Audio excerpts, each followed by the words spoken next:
Hello, saver.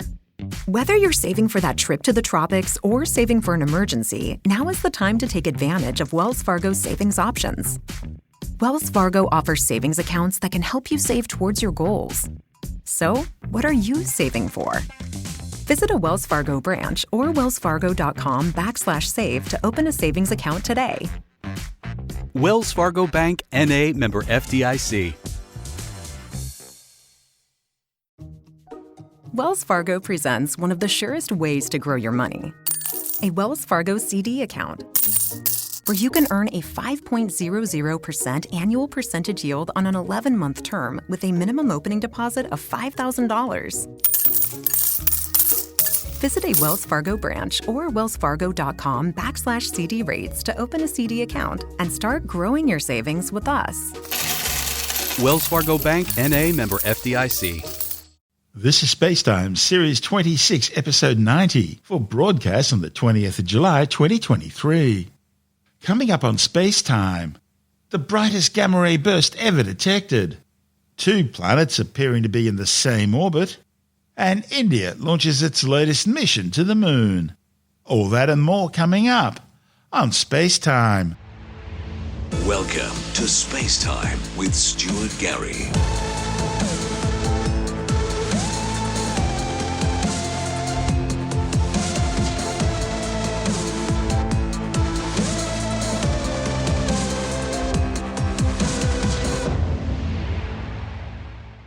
Astronomers believe they may just have observed the brightest gamma-ray burst ever detected. Gamma-ray bursts are the most powerful explosions in the universe since the Big Bang 13.8 billion years ago. They mark the core collapse supernova deaths of massive stars into black holes. This particular gamma-ray burst, catalogued as 221009A, occurred approximately 2.4 billion light-years away in the northern constellation of Sagittarius the Arrow. The explosion was captured by the gamma-ray burst monitor aboard NASA's Fermi Gamma-ray Space Telescope, which searches the skies looking for gamma-ray bursts. A report in the astrophysical journal Letters and on the pre-press physics website archive.org describes GRB 221009A as one of the nearest and possibly most energetic gamma-ray bursts ever found. One of the study's authors, Peter Varese from the University of Alabama in Huntsville, says the gamma-ray burst was so extremely bright you would only expect to see something like it once every 10,000 years. Varese says the team routinely detect gamma-ray bursts at the rate of about 5 a week, and they keep their eye out for anything special that comes their way. And this one was so bright, the instrument simply couldn't keep up with the huge number of incoming photons. So most of Varese's work actually involved figuring out how to reconstruct the lost counts. Gamma-ray bursts come from random directions in the sky. So the gamma-ray burst monitor needs to watch as much of the sky as possible all the time. The instrument itself consists of 12 detectors made of sodium iodide designed to catch X-rays and low-energy gamma rays, and 2 detectors made of bismuth germanite for high-energy gamma rays. When the gamma rays enter the detector, they interact with crystals in the instrument. And the more energetic the gamma ray, the more light that's produced. By seeing which crystals light up, the gamma-ray burst monitor can tell the direction of the burst. So far, Fermi's discovered well over 3,500 gamma-ray bursts, but GRB 221009A is by far the brightest ever detected. Varese says this event marked the death of a star at least 30 times more massive than the Sun. And as it collapsed down to form a stellar mass black hole, it launched a very fast jet close to the speed of light, and that jet produced the gamma-ray burst. At later times, during what's known as the afterglow, gamma-ray bursts become visible at other wavelengths, ranging from radio or optical through to X-rays.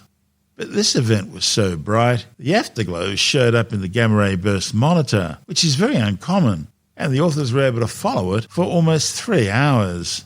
This report from NASA TV. The Gamma-ray Burst Monitor is one of the instruments on the Fermi Gamma-ray Space Telescope, designed to detect gamma-ray bursts. Gamma-ray bursts can be observed in every corner of the universe, emitted from the extremely energetic collapse of massive stars and the merging cores of dead stars. The Gamma-ray Burst Monitor, also known as GBM, is an instrument used to detect these bright flashes and give scientists information from across the universe. The GBM uses a few simple processes to collect data. There are 12 low-energy detectors and 2 higher-energy detectors, pointed in different orientations that together cover the whole sky. When gamma rays enter these detectors, they interact with crystals in the instrument. The more energetic the gamma ray, the more light is produced in the crystals. By seeing which crystals light up, the GBM can tell which direction the gamma ray bursts are coming from. This process is called localization. Shining about a quadrillion times brighter than the sun, gamma rays are the first light to be detected from a gamma ray burst. Rapid localization informs other telescopes, both on the ground and in space, where to look. GBM observations of the brightest explosions in the universe allow scientists to better understand these unique sources. Gamma rays are the highest energy form of light. There's the light we see with our eyes, but there are lots of other types of light. Gamma rays are the most energetic form of light, the most powerful. Gamma rays are the part of what we call the electromagnetic spectrum, which starts in radio at very long wavelengths, goes through optical, then through X-rays, and then gamma rays are the very highest energy form of that type of radiation. The reason that it's important to look at the high-energy gamma rays is that many objects, the most violent and some of the most interesting objects in the universe, emit most of their light in this high-energy gamma ray part. And the only thing that can generate gamma rays are incredibly violent events, incredibly energetic events. And we're talking stars exploding and neutron stars with really strong magnetic fields and really exotic and strange objects like that. It's like a Christmas tree. It's shining and it's flaring and there are eruptions every day.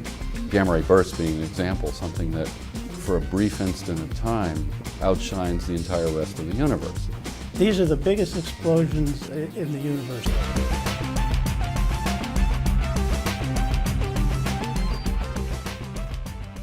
This is SpaceTime. Still to come, 2 planets which appear to be in the same orbit, and India launches its 3rd mission to the moon. All that and more still to come on SpaceTime.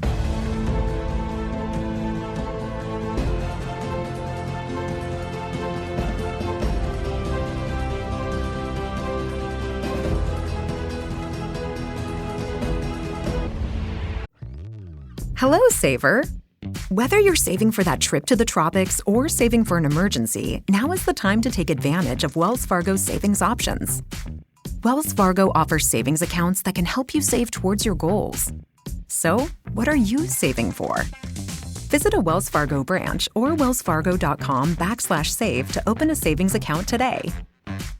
Wells Fargo Bank, N.A., member FDIC. Astronomers have found a distant star system containing 2 exoplanets sharing the same orbit. Scientists made the discovery using ALMA, the Atacama Large Millimeter Submillimeter Array Radio Telescope in Chile.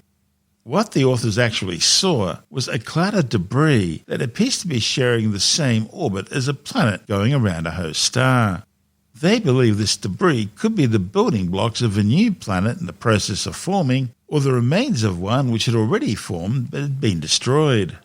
The discovery was made in the PDS-70 system, a very young T-Tauri star in the constellation Centaurus, located some 370 light-years away. T-Tauri stars are a class of variable stars that are less than 10 million years old. They're found in molecular gas and dust clouds and identified by their optical variability and strong chromospheric lines. T-Tauri stars are pre-main sequence. They're in the process of contracting to form main sequence stars along the Hayashi track, a luminosity-temperature relationship obeyed by infant stars less than 3 solar masses in the pre-main sequence phase of their stellar evolution. It ends when a star about half a solar mass in size or larger develops a radiative zone, or when a smaller star commences nuclear fusion in its core, signifying it's on the main sequence. PDS-70 has a mass of 0.76 times that of the Sun and is approximately 5.4 million years old. The star has a protoplanetary disk containing 2 nascent Jupiter-like exoplanets named PDS-70b and c. By analysing archival ALMA observations of the system, the authors detected a cloud of debris in the PDS-70b's orbit where Trojans would be expected to exist. Now, Trojans occupy the so-called Lagrangian L4 and L5 zones. They're two extended regions in a planet's orbit approximately 60 degrees ahead and 60 degrees behind the planet, a place where the combined gravitational pull of the planet and the star it's orbiting can trap material. While studying these two regions of PDS-70b's orbit, astronomers detected a faint signal from one of them, indicating that a cloud of debris with a mass roughly 2 times that of our Moon might reside there. The authors believe that this cloud of debris could point to an existing Trojan, or maybe even a planet in the process of forming. If confirmed, the discovery, reported in the journal Astronomy and Astrophysics, will be the strongest evidence yet confirming that two exoplanets can share the one orbit. Now, it's important to point out this is different from binary planetary systems, like the Earth and the Moon, or Pluto and Charon. They orbit around a common centre of gravity called a barycenter.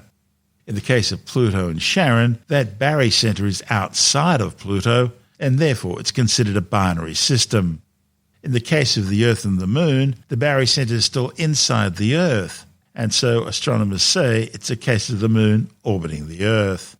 The study's lead author, Olga Balcelebray-Ruza from the Center for Astrobiology in Madrid, says that 2 decades ago it was predicted in theory that pairs of planets with similar masses could share the same orbit around a star, as so-called Trojans or orbital planets.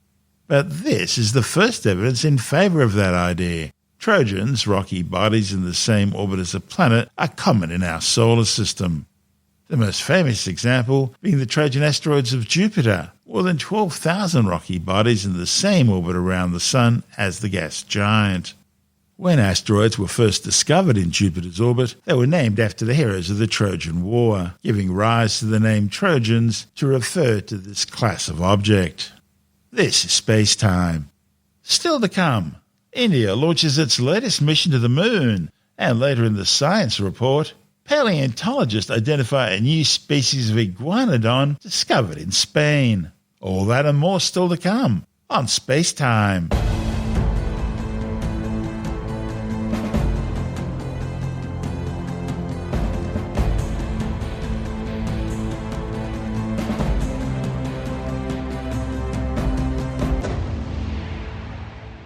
India has successfully launched its latest mission to the Moon. The Chandrayaan-3 spacecraft was launched aboard an LV Mark III M4 rocket from the Satish Dhawan Space Centre in Sriharikota on the Bay of Bengal coast in the southern state of Andhra Pradesh. The 44-metre-tall 3-stage LV Mark III M4 is the new name given to the Mark III version of the Indian Space Research Organisation's Heavy Lift Geosynchronous Satellite Launch Vehicle, or GSLV. Real-time programs activated. L110 VSPP open. 10, 9, 8, 7, 6, 5, 4, 3, 2, 1, 0. Liftoff normal. Here tracking. We have a majestic liftoff of LVM-3 M4 rocket carrying India's prestigious Chandrayaan-3 spacecraft. P2 tracking. As the rocket is soaring through the clear skies, every second moving closer to the accomplishment of the most important milestone in its mission to Moon. Every Indian witnessing the launch live is content with the feeling of watching history in the making. The S200 motors thrusting simultaneously, generating a peak thrust of close to 6,000 kilonewtons in vacuum. They are made of HTPB-based solid propellant, 204.5 tons in each strap-on, close to 2 tons of propellant being burnt each second. Apart from the strap-ons, the core stage has also commenced its operation. This stage, based on combination 200 stages are separated of hypergolic Earth storable liquid propellants UH-25 and N2O4. Now the S200s have been separated. L110 stage performance normal. The trajectory of launch vehicle is closely following the prediction. Payload fairing separated. We are 220 seconds past the launch time. Current altitude is 135 kilometers. In the 200 seconds of its operation, the L110 stage carries the rocket up to 175.5 kilometers altitude and imparts a relative velocity of 4.18 kilometers per second, that is 250 kilometers every minute. L110 stage performance normal. Stage ignition is authorized. L110 stage thrust cut off and separated. C25 ignition command. 25 ignition confirmed. That's a piece of really good news that the third stage has started its operation. The C25 stage has been ignited. The 3,900-kilogram Chandrayaan-3 spacecraft is the third mission under the Chandrayaan program. Chandrayaan meaning mooncraft in Sanskrit. Like its Chandrayaan-2 predecessor, it comprises a lander named Vikram, meaning valour in Sanskrit, and a rover named Pragyan, meaning wisdom. The mission orbited the Earth 6 times, each time becoming more elliptical and gaining speed before flinging itself on a month-long lunar trajectory. Chandrayaan-3 is expected to land near the lunar South Pole on August the 23rd. Once on the surface, the rover will roll down the lander and explore the surrounding terrain during an expected mission lifespan of about 14 Earth days. India's last attempt, Chandrayaan-2, failed 4 years ago, crashing heavily under the lunar surface after what was thought to have been a communications glitch during the landing sequence. Only the United States, Russia and China have successfully achieved controlled landings on the lunar surface. In 2014, India successfully placed a satellite into orbit around Mars. And next year, it plans on sending its first manned mission into Earth orbit. Moon. This familiar object in the night sky has inspired the imagination of astronomers and ordinary people alike. From time immemorial, humans have marveled at the beauty of the moon, used it to count time and navigate the high seas.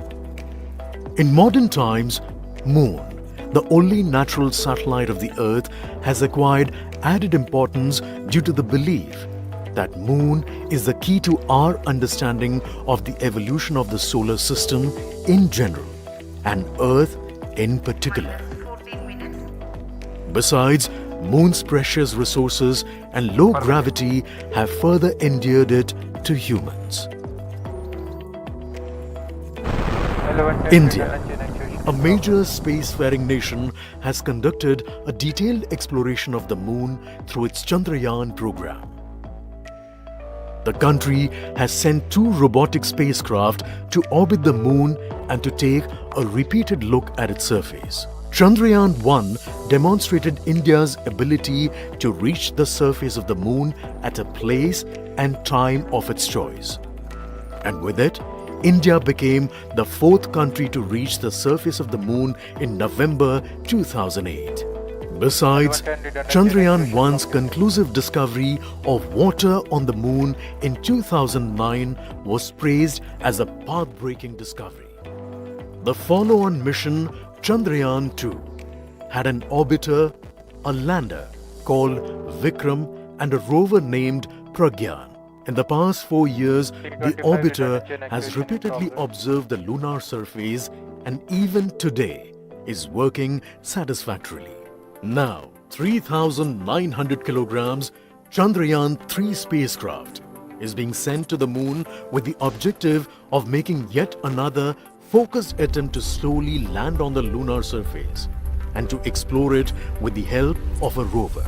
Following the spacecraft launched by India's most capable rocket, LVM-3, the Chandrayaan-3 lander carrying a rover within it will be carried into an orbit around the Moon by the propulsion module. A little later, the lander will separate from that module and will attempt to make a soft landing in the south polar region of the Moon. This region is of intense interest as it has many permanently shadowed craters which could contain water ice and precious minerals. Chandrayaan-3 lander has 4 scientific instruments or payloads, of which one will study the moonquakes, while the other one studies as to how the surface of the Moon allows heat to flow through it. The third one will study the plasma environment near the Moon's surface. And the 4th instrument will enable scientists to measure the distance between the Earth and Moon very accurately. The 2 instruments on the rover help us study the composition of the Moon's surface using X-rays and laser respectively. while the lander and rover will be in direct contact with each other. The propulsion module circling the moon will observe the light coming from Earth, the only planet which we know which is definitely teeming with light. This observation will help in understanding the nature of distant planets circling stars other than the Sun. Let us wish them well in this great endeavor called Chandrayaan-3. This is SpaceTime.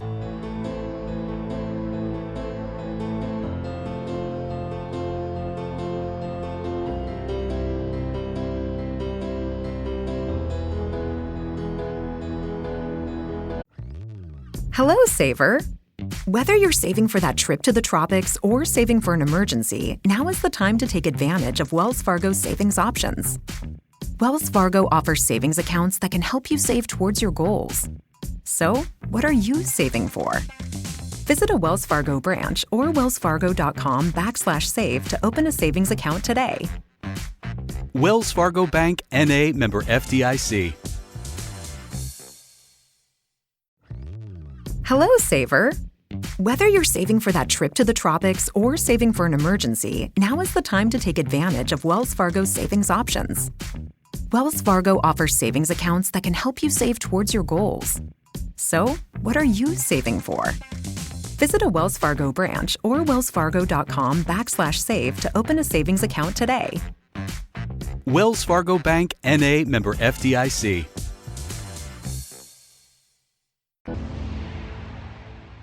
And time now to take another brief look at some of the other stories making news in science this week with the Science Report. A new study warns that seabirds are predominantly being exposed to dangerous marine plastic pollution beyond the national jurisdiction of the coastal nations they breed in.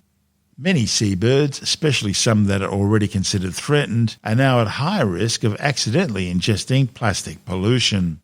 A report in the journal Nature Communications compared marine plastic density estimates across the world's oceans using tracking data across 77 petrel species.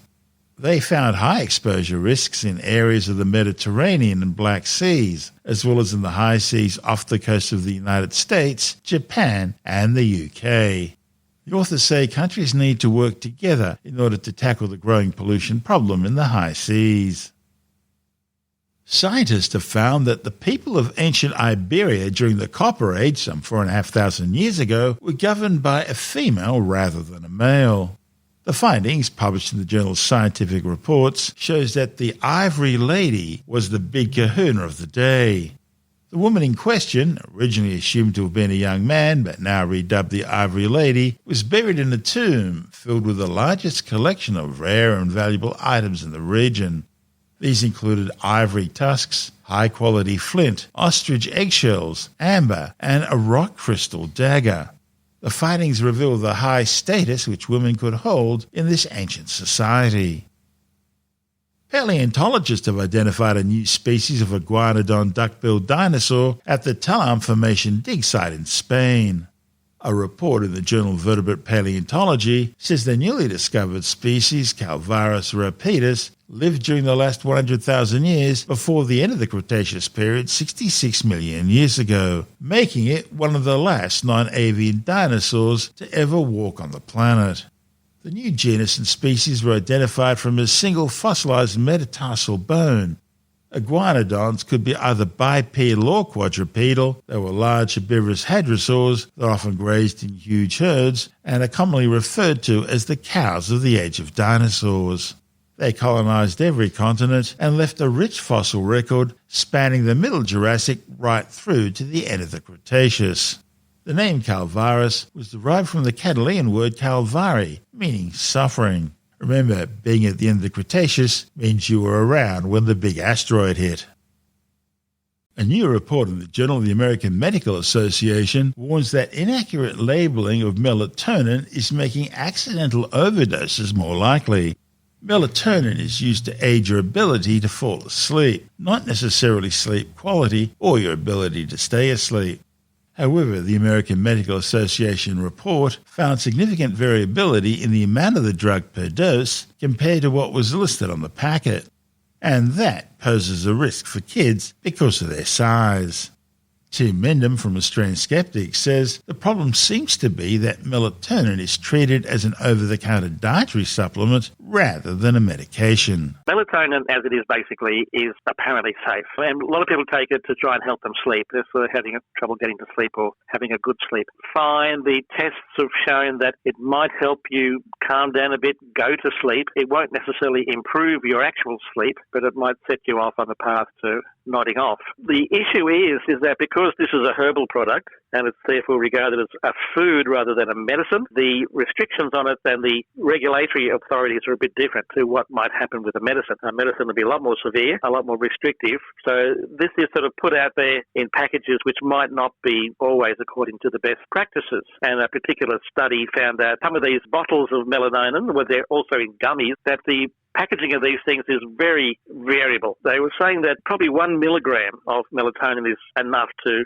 help you get to sleep. But a lot of these packages, some of them have, they say they have one, or there's one in particular that said they had 3 milligrams as the dose, but they actually had 10. And there are others, of course, that say they have melatonin but have nothing in them. That's not that uncommon, actually, with a lot of herbal and vitamin products. They don't actually, regulations are not always up to scratch, and there's a lot of abuse of those regulations. It's suggesting that, especially with kids, and melatonin, I've known people who use melatonin on kids, young kids, basically almost toddlers. And because of this variation in the dosages that you don't know about, it can be quite dangerous. What happens when you have too much? If you take too much, you can have sort of, quite ironically, it can actually stop you going to sleep. And it can stimulate your brain. You're getting sort of nightmares, disrupted sleep, not panic attacks, but sort of close to it. And therefore, it's actually doing the wrong thing as far as what melatonin is supposed to do. And in some cases, it can be very serious, especially, as we say, with kids. And if you have an overdose with kids, etc., you can hospitalise them. They get a very severe reaction to it. And they say that in America, they noted a number of pediatric melatonin overdoses reported to poison control centres. And between 2012 and 2021, a 9-year period, that increased by about 5-fold. So perhaps a lot more people using melatonin and using incorrectly packaged melatonin. And they said most kids, they get over it. They might have some pain and that sort of thing or whatever. But about 15%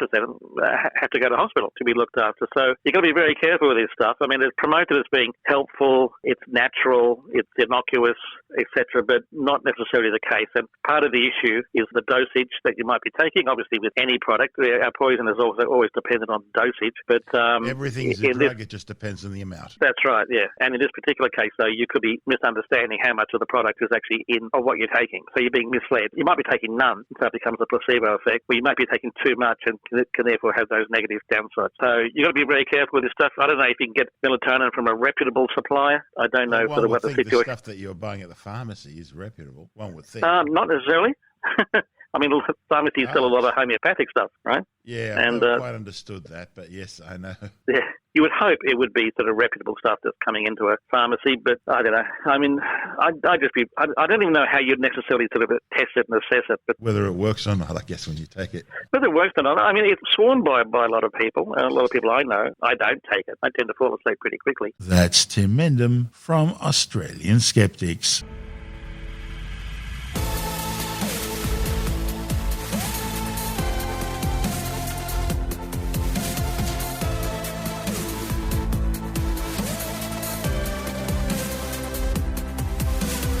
And that's the show for now.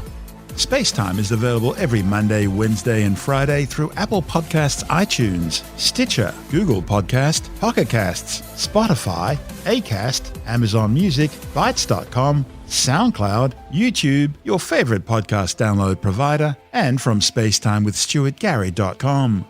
SpaceTime's also broadcast through the National Science Foundation on Science Zone Radio and on both iHeartRadio and TuneIn Radio. And you can help to support our show by visiting the SpaceTime store for a range of promotional merchandising goodies, or by becoming a SpaceTime patron, which gives you access to triple-episode commercial-free versions of the show, as well as lots of bonus audio content which doesn't go to air, access to our exclusive Facebook group, and other rewards. Just go to spacetimewithstuartgary.com for full details. And if you want more SpaceTime, please check out our blog, where you'll find all the stuff we couldn't fit in the show, as well as heaps of images, news stories, loads of videos, and things on the web I find interesting or amusing. Just go to spacetimewithstuartgary.tumblr.com.